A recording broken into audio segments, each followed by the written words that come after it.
All right, greetings all. This is going to be the first day of error analysis, and it's a kind of a neat deal.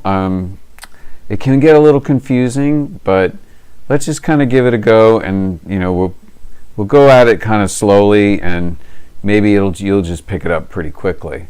So this is going to be on page 17 in your packet, errors in hypothesis testing. And here's the thing. Right, we can go ahead and write out HO and HA, and we can reject HO in favor of HA, and we can do it correctly, and P will be less than alpha and all that kind of thing. But it may be the wrong decision, because there is a chance that the use of a test procedure with sample data may lead us to the wrong conclusion about a population characteristic. And so we're going to look at the types of errors that can occur, and we can see how the choices of a test procedure can influence the chances of these errors. Okay, so in a criminal trial, there are two errors that can occur. An innocent person can be found guilty, or a guilty person can be set free. Now, one is worse than another, depending on your point of view. We'll talk about that. Similarly, there are two types of errors that can be made when making a decision in a hypothesis testing problem. One type of error involves rejecting the null hypothesis even though it is true. All right, that is going to be a type 1 error right here. The second type of error results in failing to reject the null hypothesis when it's false. All right. In some ways, we like to avoid the word accept, but failing to reject, it might be a little clearer in your mind if you just kind of think about that as accept. Accept.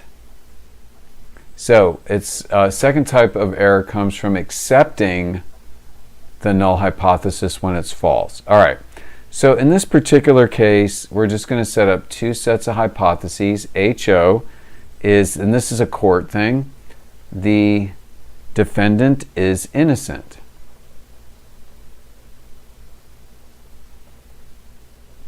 And isn't that what we're supposed to assume whenever somebody comes to trial? And let's say that HA is the alternative to that, and that is the defendant is guilty. And the type 1 error is when we reject HO when it's true. And so here we'll say the defendant is actually innocent.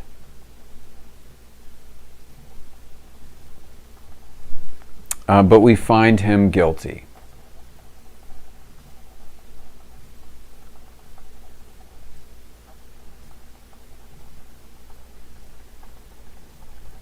And I mean, this is American jurisprudence. Does that ever happen? Well, of course it happens. We get people that have been imprisoned for 20, 30 years that they go take a DNA test and boom, they're out. All right? So that's a type 1 error. It's bad. It's not good. If you're the defendant, well, then that's not a good thing. A type 2 error is when we fail to reject HO or we accept it when in fact it's false. So here, the defendant is actually guilty,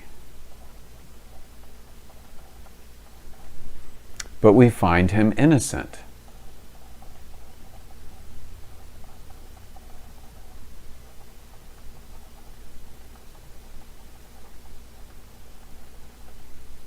Okay, now in general, I think it's safe to say that a type 2 error is worse. Now, if you're putting yourself in a prisoner's position, yeah, going to jail, prison for any length of time is never a good thing. So if you're innocent and you're going to jail, that's bad. I'm not denying it. But let's look at it from the standpoint of society, right? If you're in your house and you're worried about crime and everything, and an innocent person goes to jail, you may find that to be a real problem, and naturally I do, and most everybody does. But as far as you being in danger, your danger level hasn't really increased, right? But if a defendant is guilty and they find him innocent and set him free, and that might be a violent offender or somebody that steals things or whatever, then your chances of having something bad happen to you go up, even if ever so slightly. So typically in a type 2 error, something bad is going on and you're not stopping it. In a type 1 error, you think something bad is going on and you find out later that it isn't. Because in general, let's hope that people that are innocent get to appeal and they get out of it. But anyway, there's some other more clear-cut examples, but that's kind of one that we typically start with. So here is kind of a little organizer to help you think about how this works. When HO is true and we accept it, that is a correct decision, right? If HO is true and you reject it, that is a type 1 error, right?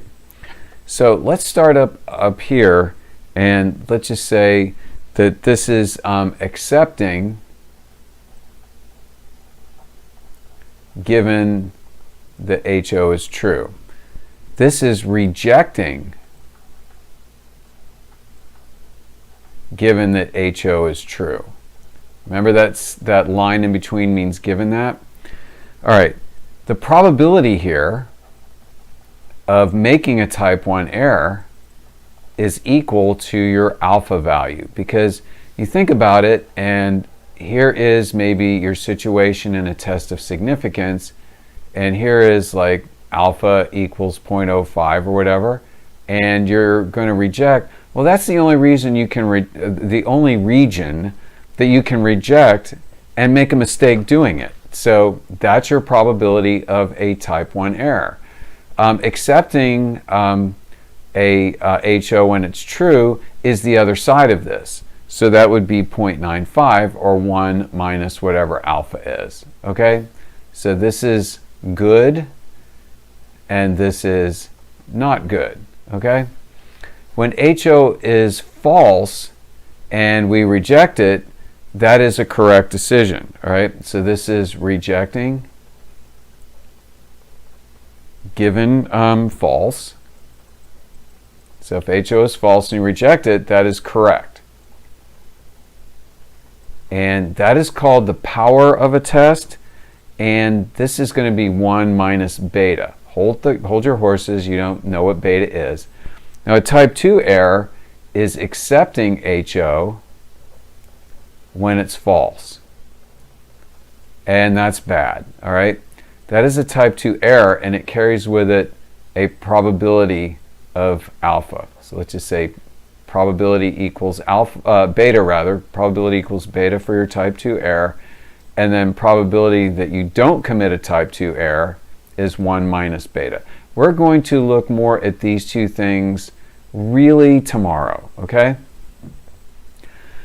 So what do we have here? The only way to guarantee that neither type of error will occur is to make such decisions based on a census of the entire population, because there's no error when you conduct a census if you do it, in theory, completely accurately.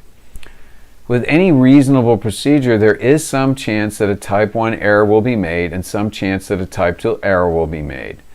The key thing to know what these errors are, and more importantly, the consequences. So that's kind of what we're looking at today, is the consequences of making these errors, all right?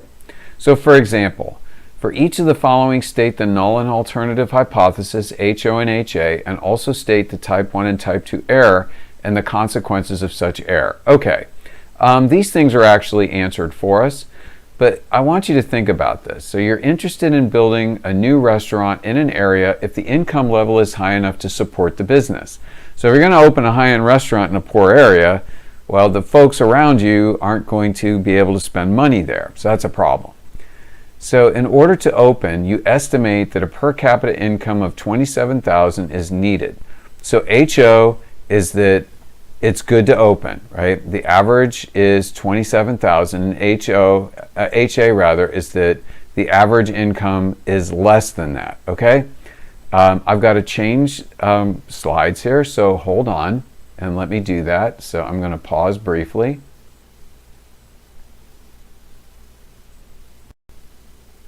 All right, I'm back. So this is the next page, page 18. So in that situation, a type 1 error would be if you reject that the average is actually $27,000, all right? So you conclude the mean is less than 20,000, so you rejected HO when it's not under 20,000. All right, well, think about that. If you reject that the income is good, then you're going to figure it's not good, so you're going to go and not open up your restaurant there. That's not a great thing. But won't you open it somewhere else? Maybe do some more research, even with that error, and maybe open it and open up your restaurant and you'll be fine. So it's not the greatest thing, but it's not the end of the world either, okay? So let's examine a type 2 error. That's where you accept HO when it's false. So you conclude that the mean income is 27,000 when it is actually less than that, all right? So what are you going to do? You're going to set up your restaurant, you're going to open it, and you're not going to be able to find a way to support it, and you'll go out of business, all right? So you can see a type 2 error is allowing something that's not good to continue with, because you're under the impression that whatever is not good isn't really happening, right? So a type 2 error is typically worse than a type 1 error. Let's look at the next one. All right, so as a doctor, you're considering a new medication to help fight infections. However, the medication has the possibility of being highly toxic to the patient. You will test the medication to determine toxicity. HO is the medication is not toxic. HA is that it is.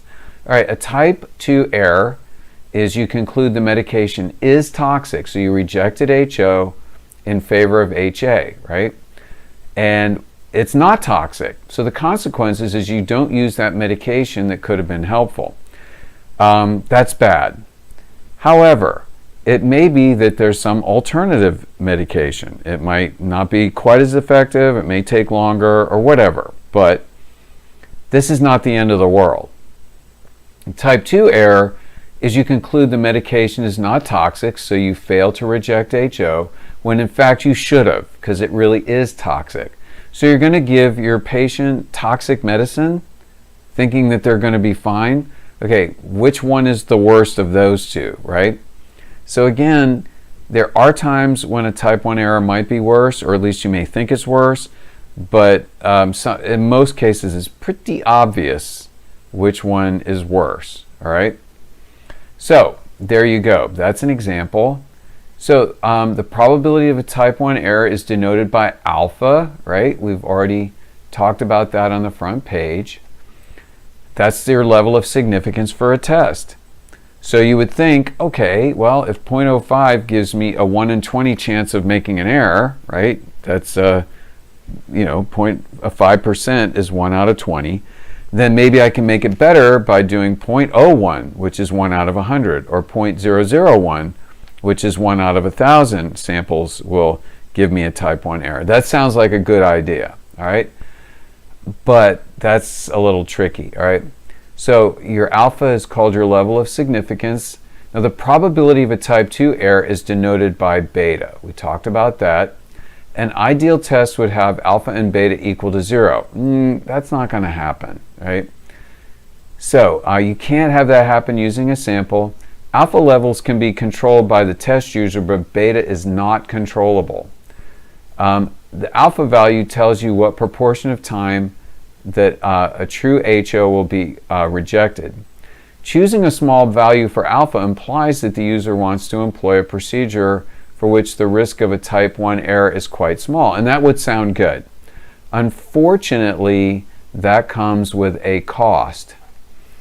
To decrease your risk of a type 1 error to lower alpha, you increase your risk of a type 2 error. And there's a geometrical reason for it. I'll show you that tomorrow. As such, if a type 2 error guess has serious consequences, it may be a good idea to select a somewhat larger value for alpha. Strangely enough, since type 2 errors are typically worse, you will lessen the chance by increasing alpha. In general, you should identify the largest alpha that is tolerable for the problem, then use this maximum alpha and no smaller as a smaller alpha increases beta. In other words, don't make alpha smaller than it needs to be. All right? We'll deal with those issues of balancing alpha and beta more tomorrow, but for right now I need to pause because we're going to move into this homework assignment and do one of those examples. All right, folks, I'm back, and we'll just start out on, I guess this is page, 19? And I want to just kind of run through this process with you. And there's only 6 problems, but some people find it incredibly hard. So let's see if we can't make it a little easier for you. So for each problem, define HO and HA, state the type 1 and type 2 error, and the consequences of such errors. Okay, so let's go ahead and start out with the first one. So you have created a new manufacturing method for producing widgets that you claim will reduce the time necessary for assembling the parts. And currently it takes 75 seconds to produce a widget. The retooling of the plant for this change is very expensive and will involve a lot of downtime. Okay. So let's go ahead, and what I've done is I've set up this, I don't want that, I've set up this little organizer, and actually I fit a couple of these on a sheet of notebook paper. It's just this kind of 4-square array like this table, and I think I might have put one of these up online that you can download if you want to. But it's a little bit like the front page of the notes that we had. So here we've got a situation where we'll write out HO and HA. So for that particular problem, problem number 1, HO is that mu equals, let me clear that out, hold on. I don't want equal sign there. Let me get the flow up a little higher and maybe a different color. So HO, and we're dealing with means here. So mu equals 75 seconds. All right. So according to the problem, that is the current amount of time it takes to produce a widget. And the retooling should make this get better. All right. So HA is that mu is less than 75 seconds. And really, both of these refer to after you retool. Either you stay the same as whenever you were, running in the old process, or you improved. So there you go. There is the change in outcomes that you look for. And let's see, if HO is true and you reject it, all right, the process, we can say the process takes 75 seconds. All right, so HO is true. It really does take 75 seconds, but we think it takes less time.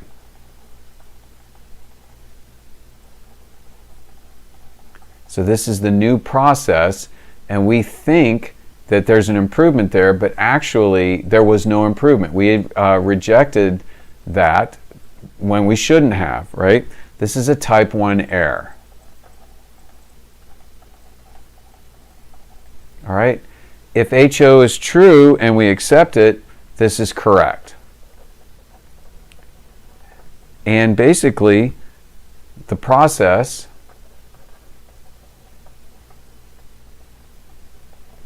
takes 75 seconds.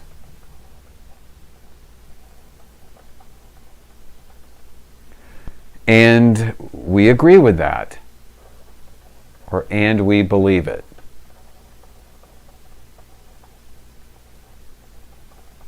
All right, that's correct. All right, HO is false and we reject it. That is also correct. And you'll notice that these two boxes, catty corner, will give you the correct outcome. So the process does show improvement, so it takes less than 75 seconds.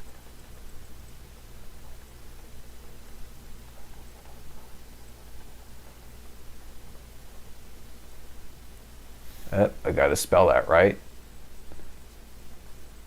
Let me just leave it abbreviated. And we believe it.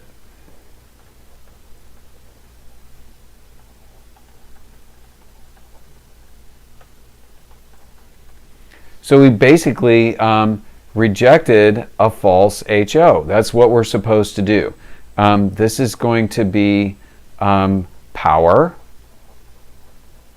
when we calculate a value, or, well, I don't know that we'll ever get to that. But we have one last one. That's where HO is false, and we accept it. All right? So the process takes less than 75 seconds.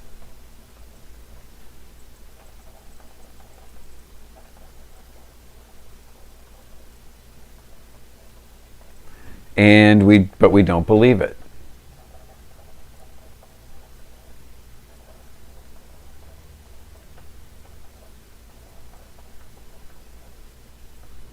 We don't believe it.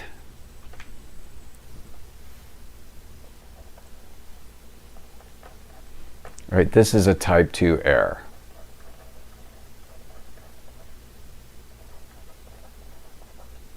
All right. So we got some issues here. Let's see if we can put our consequences to this. All right.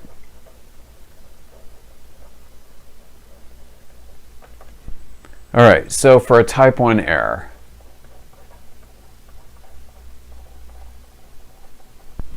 all right, basically we retool for nothing. NOTH, gotta get the spelling right.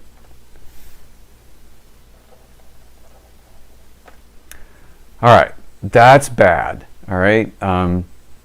We retool and we don't necessarily get any benefit from doing it, all right? But let's look at a type 2 error and talk about a comparison for it. So type 2 error is that we stay with the old method.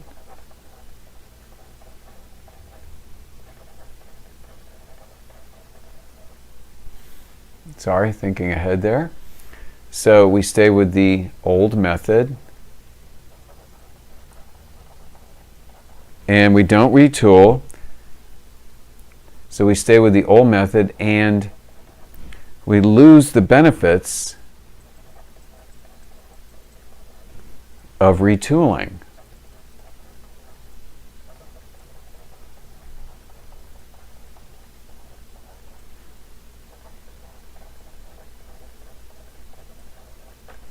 All right, so you may wonder what's worse, all right?